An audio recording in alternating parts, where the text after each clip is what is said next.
Hello students, welcome to your lecture number 22. Today we'll be discussing about your data link layer. तो जैसे हमने जब OSI model पढ़ा था तो उसमें डाटा लिंक लेयर के फंक्शंस पढ़े थे। आज हम डाटा लिंक लेयर के तीन मेन फंक्शंस पढ़ेंगे। Line discipline, flow control, error control. Error control हम अपने प्रीवियस लेक्चर में पढ़ चुके हैं, तो आज हम बाकी दोनों फंक्शंस की बात करेंगे, line discipline and flow control. तो लाइन डिसिप्लिन का मतलब होता है कि अगर हमारा कम्युनिकेशन टू वे कम्युनिकेशन है या हाफ डुप्लेक्स कम्युनिकेशन है, तो हमें डिसाइड करना है कि अगर ए और बी मशीन आपस में कम्युनिकेट कर रही है तो ए बी को कब डाटा सेंड कर सकता है और बी ए को कब सेंड कर सकता है। तो हमें कोई मैकेनिज्म चाहिए जो कोऑर्डिनेट करेगा कि which device can send the data and when it can send. तो this function is performed by your data link. Next is your flow control. Flow control भी हम बहुत बार पढ़ चुके हैं। तो फ्लो कंट्रोल बताता है कि सपोज ए मशीन बी को डाटा भेज रही है, तो सपोज उसने कुछ डाटा भेजा, जब तक एक्नॉलेजमेंट नहीं आएगा तो सेंडर को नहीं पता कि वो डाटा पहुंचा नहीं पहुंचा। अगर सेंडर इन एक्नॉलेजमेंट आने से पहले डाटा भेजता रहे, हो सकता है बी के पास उतना स्टोरेज स्पेस ना हो, तो हमें वो डाटा डिस्कार्ड कर देगा, तो हमें डाटा ट्रांसमिट करना पड़ेगा। तो फ्लो कंट्रोल डिसाइड करता है कि हम कितना अमाउंट ऑफ डाटा सेंड कर सकते हैं before receiving of acknowledgement. Error control हम पढ़ चुके हैं, it deals with your error detection and correction. तो ब्रीफली बताऊं तो लाइन डिसिप्लिन बताता है who should send the data, flow control बताता है how much data can be send, और एरर कंट्रोल बताता है how can be errors be detected and corrected. तो पहले लाइन डिसिप्लिन की बात करते हैं। तो लाइन डिसिप्लिन हम दो तरीके से कर सकते हैं। एक हम यूज करेंगे जब हमारा पॉइंट टू पॉइंट कम्युनिकेशन हो, यानी पीयर टू पीयर कम्युनिकेशन हो, और एक जब हम यूज करेंगे सेकंड जो वाला है पोल सेलेक्ट, वो यूज करेंगे जब हमारा multi point configuration. Multi point configuration होता है जहां पे एक ही कम्युनिकेशन लाइन को मल्टीपल सेंडर रिसीवर्स शेयर कर रहे हैं। तो एक एक करके बात करते हैं। अगर हमारा कम्युनिकेशन है पॉइंट टू पॉइंट, जैसे आप डायग्राम में देख रहे हो, ए और बी में directly point two point communication है, डायरेक्ट कम्युनिकेशन लाइन है। तो हमें डिसाइड करना है कि ए ने बी को ट्रांसमिट करना है या बी ने ए को ट्रांसमिट करना है। तो हमें कोई ना कोई मैकेनिज्म चाहिए कि सपोज ए ट्रांसमिट कर रहा है तो ए बी को पहले बताएगा कि A wants to transmit the data. B अगर यस करता है only then A should be allowed to transmit the data. तो इस प्रोसेस में हम टोटल 5 टाइप के फ्रेम्स यूज करेंगे: enquiry frame, acknowledgement frame, negative acknowledgement, data frame and end of transmission frame. तो सपोज ए ने बी को transmit करना है, तो सबसे पहले ए क्या ट्रांसमिट करेगा? Inquiry frame. इंक्वायरी फ्रेम का मतलब वो रिसीवर से पूछ रहा है कि whether receiver is ready to accept the data और नॉट। अगर वो रेडी होगा स्टेशन रिसीवर, तो क्या भेजेगा? एक्नॉलेजमेंट। और नहीं रेडी होगा तो क्या भेजेगा? Negative acknowledgement. पॉजिटिव एक्नॉलेजमेंट का मतलब it is ready to receive the data. Negative acknowledgement का मतलब कि वो भी रेडी नहीं है। तो डायग्रामेटिकली अगर हम देखें तो सपोज ए ने बी को कोई डाटा ट्रांसमिट करना है, तो सबसे पहले ए ने क्या भेजा? Inquiry frame. बी के पास पहुंचा, बी अगर रेडी है डाटा एक्सेप्ट करने के, तो उसने क्या भेजा? Acknowledgement frame. तो ए के ऊपर चल गया कि now B is ready to transmit the data. फिर उसने डाटा ट्रांसमिट किया बी को, बी के पास डाटा पहुंचा, तो वो क्या भेजेगा? एक्नॉलेजमेंट। फिर ए ने नेक्स्ट फ्रेम भेजा, उसका एक्नॉलेजमेंट आया। नेक्स्ट फ्रेम भेजा, उसका एक्नॉलेजमेंट आया। अब ए के पास कोई डाटा नहीं है ट्रांसमिट करने के लिए, तो it will start the send the end of transmission frame. And of transmission का मतलब अब ए ने और कोई डाटा सेंड नहीं कर। अगर आप यूज कर रहे हो मल्टी पॉइंट कम्युनिकेशन, जैसे आप डायग्राम में देख रहे हो कि there are 3 stations A B and C and the server which are all connected to the same communication line. तो जो हमारा इसमें से हमारा एक प्राइमरी डिवाइस बन जाएगा। प्राइमरी डिवाइस होगा which will be controlling the shared communication medium. तो जो भी कम्युनिकेशन इनिशिएट करेगा वो ये प्राइमरी सर्वर करेगा। अब दो बातें हो सकती हैं, या तो जो प्राइमरी है उसने किसी स्टेशन को डाटा भेजना है या रिसीव करना है। तो पहले हम देखते हैं, सपोज प्राइमरी सर्वर ने किसी पर्टिकुलर मशीन को से सी मशीन को कुछ डाटा ट्रांसमिट करना, तो सबसे पहले तो वो क्या करेगा? एक फ्रेम भेजेगा कॉल्ड एज सेलेक्ट फ्रेम, उसमें किसका एड्रेस होगा, रिसीवर का। तो वो फ्रेम ए बी सी तीनों के पास पहुंचेगा। सी देखेगा कि इसमें जो एड्रेस है वो मुझसे मैच कर रहा है, इसका मतलब primary server wants to communicate with C machine.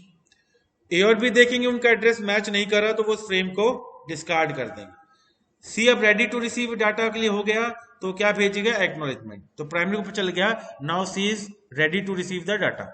अब वो अपना डाटा भेज सकता है। रिसीवर के पास जब पहुंचेगा तो वो क्या भेजेगा, एक्नॉलेजमेंट। एक्नॉलेजमेंट से प्राइमरी को पता चल गया कि उसका डाटा सी तक पहुंच गया। दूसरा केस हो सकता है कि किसी स्टेशन ने प्राइमरी को डाटा भेजना है। तो हमारे केस में सपोज बी ने प्राइमरी को डाटा भेजना है। अब जो कम्युनिकेशन लिंक है उसका कंट्रोल किसके पास है, प्राइमरी के पास। तो एक एक करके वो पोल करेगा सभी स्टेशन को कि उसने कोई डाटा भेजना तो नहीं है। तो पहले उसने पोल सिग्नल फ्रेम भेजा ए को, ए के पास कोई डाटा नहीं था भेजने के लिए, उसने क्या भेजी, नेगेटिव एक्नॉलेजमेंट।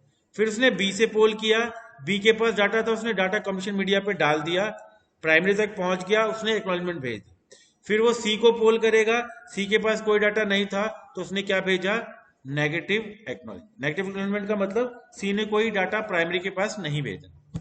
तो हमारा प्रोसेस क्या हुआ कि अगर प्राइमरी ने डाटा रिसीव करना है तो वो सेकेंडरी स्टेशन से पूछता रहेगा कि उनके पास कोई डाटा ट्रांसमिट करने के लिए है या नहीं। तो इस फंक्शन को हम बोलते हैं पोलिंग फंक्शन। और अगर उसने कोई डाटा सेंड करना होगा, प्राइमरी स्टेशन ने कोई डाटा सेंड करना है, तो पहले select signal, select frame use करेगा to select the receive.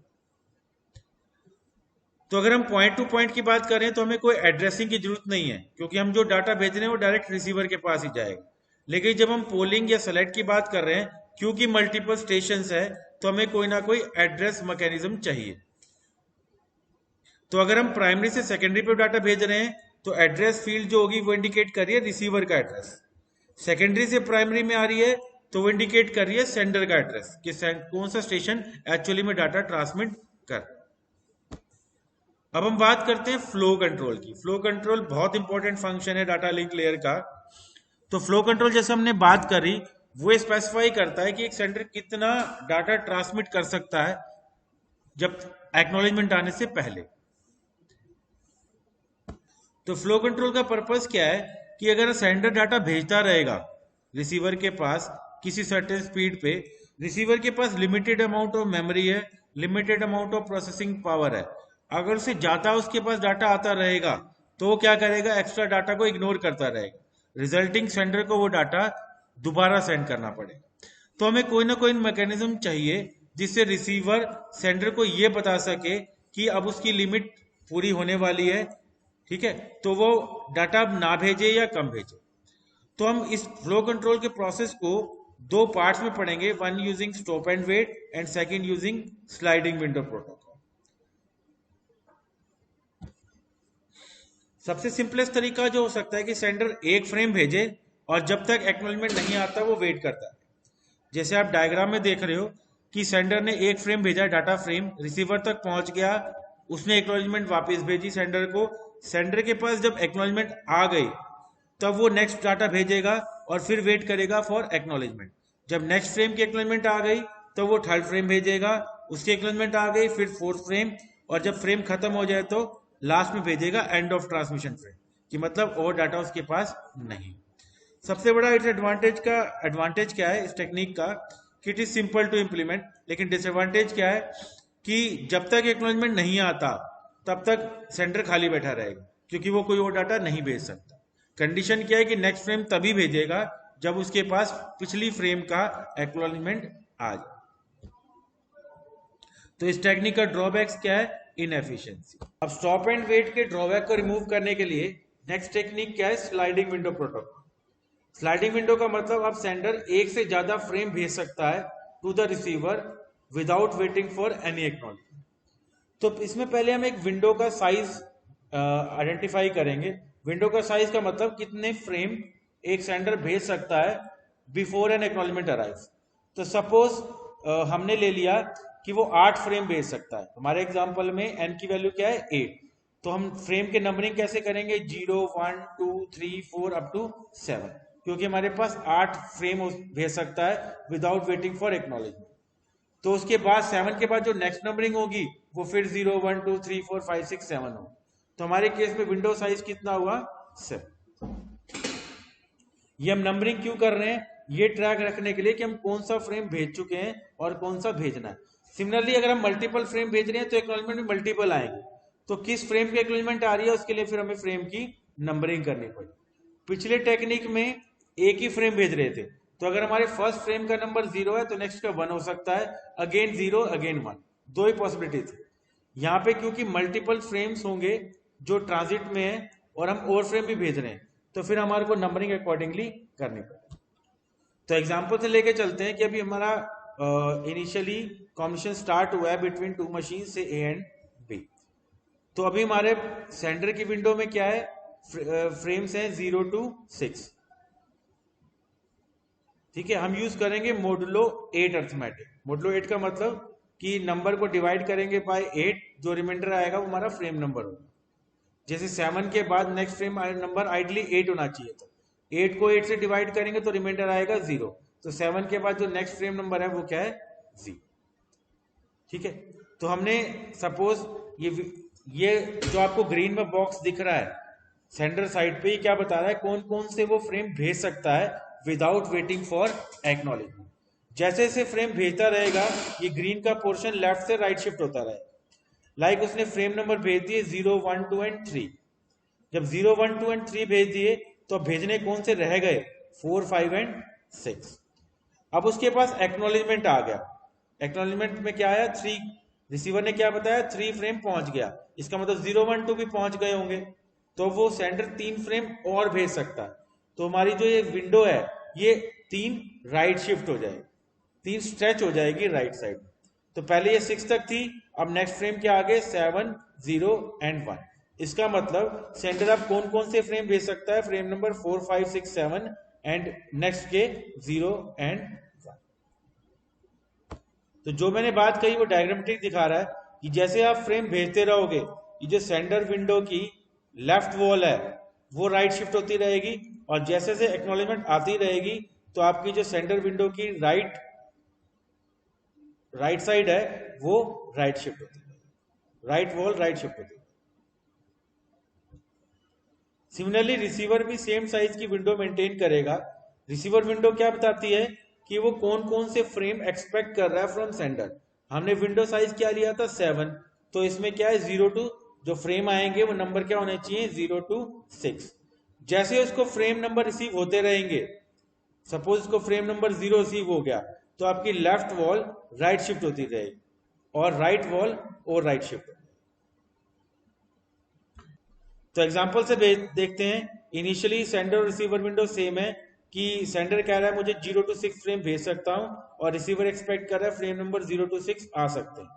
Sender ने 2 फ्रेम भेज दिए, 0 फ्रेम एंड 1 फ्रेम, तो उसकी विंडो में क्या रह गया 2 3 4 5 6 रह गए, उसकी लेफ्ट वॉल राइट शिफ्ट हो गई। रिसीवर के पास पहुंच गए, उसने एक्नॉलेजमेंट 2 फ्रेम की भेज दी, तो उसकी राइट विंडो शिफ्ट हो गई 2 बार, यानी वो अब फ्रेम क्या एक्सपेक्ट कर रहा है 2 3 4 5 6 7 एंड 0।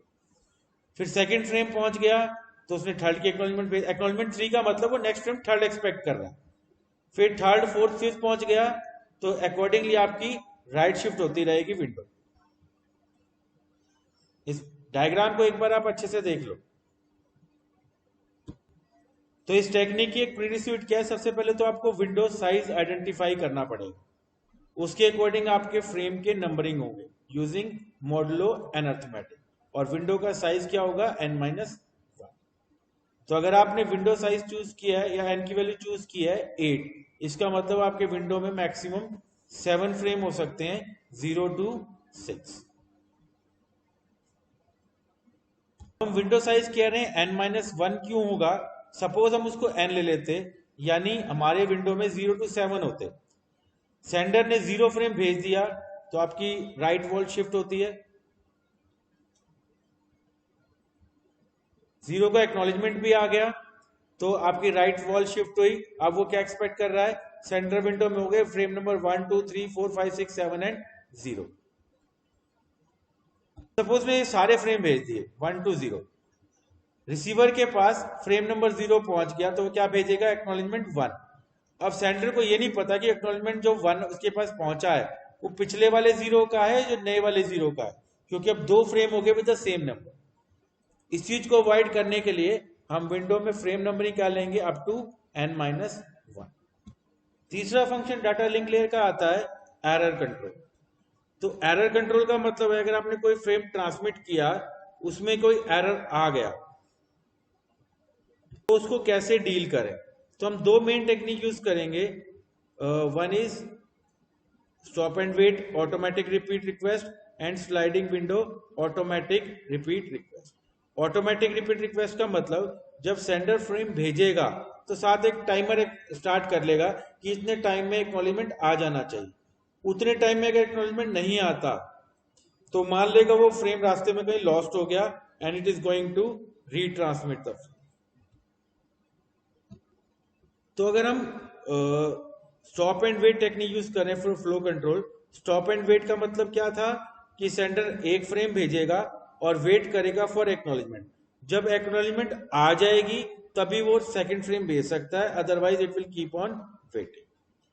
अभी एग्जांपल दिखा रहा है कि सेंडर ने एक डाटा फ्रेम भेजा फ्रेम नंबर 0, रिसीवर तक पहुंच गया, वो नेक्स्ट फ्रेम क्या एक्सपेक्ट कर रहा है 1, तो उसने क्या भेजा, एक्नॉलेजमेंट 1, मतलब उसको फर्स्ट फ्रेम नंबर चाहिए। फिर सेंडर ने फर्स्ट फ्रेम भेजा, तो अब क्योंकि स्टॉप एंड वेट में एक ही फ्रेम ट्रांसमिट में हो सकता है तो नंबरिंग कैसे होगी, 0-1-0। अब रिसीवर के पास फ्रेम नंबर 1 पहुंच गया तो नेक्स्ट फ्रेम का नंबर क्या होना चाहिए, 0, तो उसने क्या भेजा, एक्नॉलेजमेंट 0। फिर सेंडर ने नेक्स्ट फ्रेम भेजा विद नंबर एज 0, उसमें कोई एरर आ गई, यानी रिसीवर के पास जब वो पहुंचा उसमें कुछ बिट्स करप्टेड थे, तो रिसीवर एक्नॉलेजमेंट ना भेज के नेगेटिव एक्नॉलेजमेंट भेजे। नेगेटिव एक्नॉलेजमेंट सेंडर के पास वापस आई तो उसने देखा कि वो क्या मांग रहा है, फ्रेम नंबर 0, वो मैंने अभी भेजा था, इसका मतलब वो ठीक से नहीं पहुंचा, तो it is going to retransmit the frame number 0। ऐसा भी हो सकता है कि आपका फ्रेम रिसीवर तक पहुंचे ही ना, वो रास्ते में लॉस्ट हो जाए। जैसे यहाँ पे सेंडर ने फ्रेम नंबर 0 पहुंचा, वो रिसीवर तक पहुंचा ही नहीं तो कोई एक्नॉलेजमेंट भी नहीं आएगी और नेगेटिव एक्नॉलेजमेंट भी नहीं आएगी। तो सेंडर ने जो भेजने के बाद टाइमर स्टार्ट किया था कि सपोज वो इंटरवल था 10 मिली सेकेंड्स का, 10 मिली सेकेंड्स बाद वो टाइमर एक्सपायर हो गया, तो सेंडर मान लेगा कि वो डाटा नहीं पहुंचा, क्योंकि पहुंचा होता तो एक्नॉलेजमेंट आ जाती, तो वो वाला फ्रेम रीट्रांसमिट करें। रिसीवर तक जब वो पहुंच जाएगा तो रिसीवर वापस उसकी एक्नॉलेजमेंट भेज दे। तीसरा सिनेरियो हो सकता है कि एक्नॉलेजमेंट लॉस्ट हो जाए, जैसे फ्रेम रास्ते में लॉस्ट हो सकता है, एक्नॉलेजमेंट भी लॉस्ट हो सकती है। तो एग्जांपल के अंदर सेंडर ने डाटा फ्रेम नंबर 0 भेजा, रिसीवर ने उसकी एक्नॉलेजमेंट भेजी, लेकिन एक्नॉलेजमेंट सेंडर तक नहीं पहुंची, टाइमर एक्सपायर होगा तो मानेगा फ्रेम लॉस्ट हो गया होगा, वही वाला फ्रेम उन्हें दोबारा भेजा। अब रिसीवर देखेगा, वो एक्सपेक्ट कर रहा है फ्रेम नंबर 1, आया उसके पास कौन सा है, फ्रेम नंबर 0, तो मान लेगा कि वो डुप्लीकेट आ गया, 2 बार आ गया सेम फ्रेम, तो सेकंड वाले को वो डिस्कार्ड कर देगा और एक्नॉलेजमेंट दोबारा भेज देगा। अब आपने देखा कि अगर एक्नॉलेजमेंट लॉस हो जाती है या फ्रेम लॉस हो जाता है तो सेंडर को सेम फ्रेम रीट्रांसमिट करना पड़ता है। तो फिर सेंडर को एक कॉपी रखनी पड़ेगी फ्रेम अपने पास, फ्रेम की एक कॉपी रखनी पड़ेगी, ताकि अगर दोबारा भेजना पड़े कि अगर फ्रेम का एक्नॉलेजमेंट नहीं आया तो मुझे दोबारा भेजना पड़ेगा, तो दोबारा भेज सके। तो एक रिक्वायरमेंट क्या हो गई कि sender should keep a copy of the last frame send. तो दूसरा कंडीशन क्या है कि फ्रेम की नंबरिंग करनी पड़ेगी। तो अगर पहले फ्रेम का नंबर 0 है तो नेक्स्ट का 1 होगा, करंट 1 है तो नेक्स्ट का 0 होगा। नेगेटिव एक्नॉलेजमेंट में नंबरिंग नहीं होती। नेगेटिव एक्नॉलेजमेंट का मतलब जो आपने लास्ट भेजा था वही दोबारा भेजा। सेंडिंग डिवाइस के पास भी टाइमर होगा, जैसे सेंडर के पास था कि इतने टाइम तक अगर नेक्स्ट फ्रेम नहीं पहुंचता तो मान लेगा कि वो फ्रेम रास्ते में लॉस्ट हो गया। तो अगर स्लाइडिंग विंडो से कंपेयर करूं तो आप इस टेक्निक में कह सकते हो विंडो का साइज क्या है, 1, यानी sender at a time only 1 frame भेज सकता है बिफोर एन एक्नॉलेजमेंट अराइव्स। अगर आप स्लाइडिंग विंडो प्रोटोकॉल यूज कर रहे हो फॉर फ्लो कंट्रोल तो उसमें 2 सब टेक्निक्स हैं ऑटोमेटिक रिपीट रिक्वेस्ट की, फ्रेम दोबारा भेजने की, एक है गो बैक एन और एक है सेलेक्टिव रिजेक्ट। अब इस केस में क्योंकि सेंडर मल्टीपल फ्रेम्स भेज सकता है बिफोर गेटिंग एनी एक्नॉलेजमेंट, तो जितने फ्रेम उसने भेजे हैं एक्नॉलेजमेंट आने तक सभी फ्रेम की कॉपीज रखनी पड़ेगी। सपोज सेंडर ने 4 फ्रेम भेजे, रिसीवर के पास 3 पहुंचे, तो जब वो एक्नॉलेजमेंट भेजेगा तो फिर एक्नॉलेजमेंट में ये भी बताना पड़ेगा कि वो नेक्स्ट फ्रेम कौन सा एक्सपेक्ट कर रहा है। 0 1 2 पहुंच गए तो नेक्स्ट एक्सपेक्ट कर रहा है 3, तो एक्नॉलेजमेंट में क्या भेजेगा, एक्नॉलेजमेंट नंबर 3। नेगेटिव एक्नॉलेजमेंट आएगी तो उसमें कौन सा होगा, जोन सा फ्रेम ठीक ठाक नहीं पहुंचा, मतलब जिस फ्रेम में एरर आ गया वही इसने दोबारा मंगाना है, तो नेगेटिव एक्नॉलेजमेंट में क्या भेजेगा, जो फ्रेम नंबर उसको चाहिए।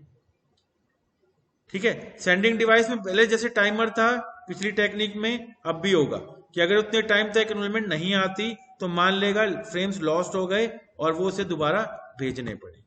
अब कितने फ्रेम भेजने पड़ेंगे, वहां पे 2 टेक्निक डिफर करती हैं, गो बैक एन और सिलेक्टिव।